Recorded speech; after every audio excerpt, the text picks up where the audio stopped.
The first time Mark saw her, she was standing behind the counter at a small-town diner, trying to smile through the kind of pain that makes people forget what real laughter feels like.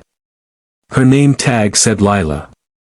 Her hair was tied in a messy bun, strands falling into her tired eyes. But what caught Mark's attention wasn't her looks, it was the smile. It came too quickly, too polished, too forced. Like someone had practiced in the mirror for years, trying to convince the world, and herself, that she was fine. But Mark had seen that look before. He had worn it himself for months after his wife died. He knew what it meant when someone smiled too fast, too fake.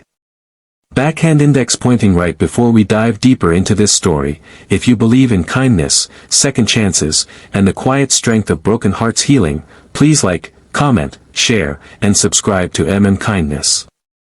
Your support helps these real and emotional stories reach more hearts. Mark was a single father to a little girl named Ellie, 6 years old, curious, talkative, and with the kind of laughter that filled silence with light. Every Saturday morning, they came to the diner for pancakes because it had become their little ritual since his wife's passing. It wasn't about the food, it was about holding on to something normal, something comforting in a world that no longer felt the same. Lila had only started working there 2 weeks ago, and though she moved gracefully between tables and customers, there was a heaviness to her every step. Her eyes flickered between tables, always alert but never truly present, as if she was somewhere else in her mind. The other waitresses seemed to like her, but they whispered too, noticing how she never talked about her life outside the diner. Mark noticed how Lila always wore long sleeves even in the heat, how she flinched slightly when someone raised their voice, how she said, sorry, too many times for things that weren't her fault. He didn't pry. He just left bigger tips and small thank you notes that said things like, you're doing great, or hope you have a gentle day today. It wasn't pity. It was recognition. He knew what it meant to hold yourself together with threads of quiet courage. One morning, it was raining hard. Ellie was excited, pressing her nose to the window, watching droplets race down the glass. But Lila looked pale when they walked in, her hands trembling as she took their order. When Mark handed back the menu, their fingers brushed briefly, and he saw the faint bruise on her wrist. She quickly pulled her hand away, pretending to adjust her sleeve. Something inside him stirred, not judgment, not fear, but a deep, painful empathy. He'd seen that too. The bruises that weren't just on skin but on the soul. Still, he said nothing. Because people like Lila didn't need someone to interrogate them. They needed someone to notice without making them feel exposed. Over the next few weeks, Lila started talking a little more. She laughed softly when Ellie told her about her drawings, and sometimes, when the diner was nearly empty, Mark caught her watching the father and daughter like she missed something she once had, or something she never got to have. She told them her favorite pie flavor, how she used to paint when she was younger, and how she wanted to go back to school someday. She never mentioned family or friends. Just dreams that sounded like whispers from a forgotten life. One day, Mark came in later than usual. Lila wasn't behind the counter. The older waitress, Maggie, said quietly that Lila had called in sick. But Maggie's eyes told him there was more to the story. Something didn't feel right. That night, as he was putting Ellie to bed, she asked, Daddy, is Miss Lila okay? She looked sad last time.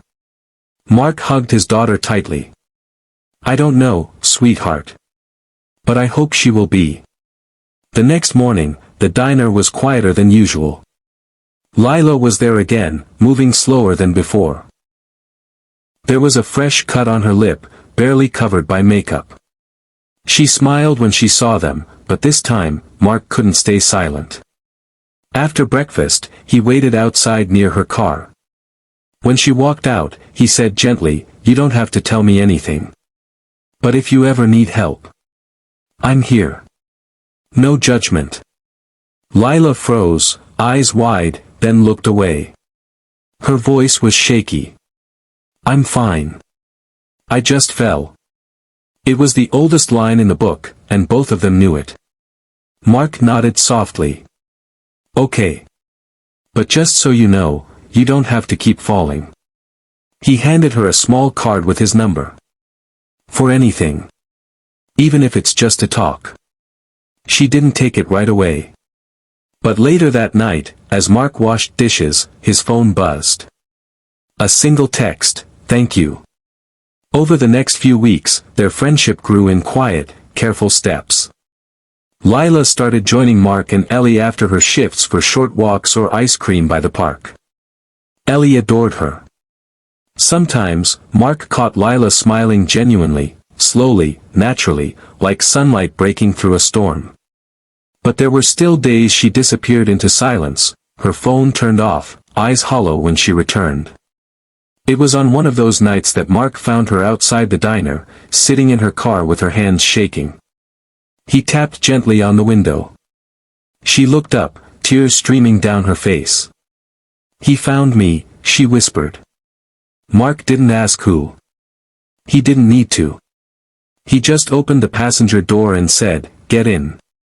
You and Ellie can stay with us tonight." That night, Lila slept on their couch while Ellie tucked her teddy bear beside her, so she won't have bad dreams.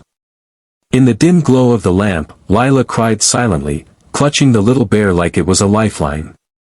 Over the following days, pieces of her story slowly came out. She had been married young, to a man who promised love but delivered fear. She had run away 3 months ago after he almost took her life during a drunken rage. She had changed towns, names, and jobs, trying to start over. But fear followed her like a shadow she couldn't shake. Mark listened without interruption, without offering empty comfort. He simply said, "You deserve to feel safe. You deserve to heal." It wasn't grand or poetic. But it was the first time anyone had told her that and meant it. Lila tried to protest staying, but Ellie's innocence and laughter made it harder for her to leave. Slowly, she started cooking breakfast with them, helping Ellie with homework, and painting again on the porch. The walls of Mark's home, once filled with echoes of grief, now carried the soft hum of healing. Still, one night, the past came knocking. Literally. Mark was coming home from work when he saw a strange car parked outside his driveway. Lila stood frozen by the window, her face drained of color. The man who stepped out had anger written all over him. Her ex-husband had found her. Mark's pulse quickened, but he stood between them when the man stormed toward the house, shouting. "She's not going with you," Mark said, voice steady. "Not tonight. Not ever." The man threatened, cursed, and tried to push past him, but Mark didn't move. Police sirens wailed minutes later. They took him away after Lila finally spoke up, shaking, terrified, but determined. That night, after everything was over, Lila sat on the porch, tears streaming down her face. "I've been running for so long," she whispered. "I didn't think I'd ever stop being afraid." Mark sat beside her, quiet for a while, then said softly, "Maybe now you don't have to run anymore. You faced it. That's brave, Lila." The following weeks were different. She smiled, not the fast, fake smile from before, but a real one. A slow, fragile, beautiful thing that carried warmth instead of pain. Ellie called her Miss Sunshine, which made her laugh every single time. Lila decided to stay in town. She enrolled in community college to study art therapy. Mark helped her move into a small apartment nearby. They didn't label whatever bond they had. It was too early for that, but it was real, and it was enough. Every Sunday, they still met for pancakes, laughter filling the air like it was something holy. One morning, months later, Ellie came running to Lila holding a crayon drawing. It showed 3 figures, Mark, Ellie, and Lila, holding hands under a bright blue sky. "I made us a family," Ellie said proudly. Lila looked at Mark, tears welling in her eyes, and this time, her smile was slow, pure, and real. Because sometimes, healing doesn't come in grand moments. It comes in the small ones, in pancakes, laughter, quiet kindness, and the courage to start again. Backhand index pointing right. If this story touched your heart, please like, comment, and share it with someone who needs hope today. Subscribe to Kindness for more true, emotional, and life-changing stories that remind us of the beauty in second chances. Speech balloon special request, comment below. Do you believe broken hearts can heal when someone finally sees through the fake smiles? As the sun rose that morning, painting the sky with soft orange hues, Mark watched Lila and Ellie laugh together on the porch. The world had hurt them both in different ways, but somehow, they had found each other in the wreckage. And in that moment, Mark realized something simple yet profound. Sometimes, love doesn't enter your life with grand fireworks. Sometimes, it comes softly, wrapped in kindness, through someone who smiled too fast, too fake, until it finally became real.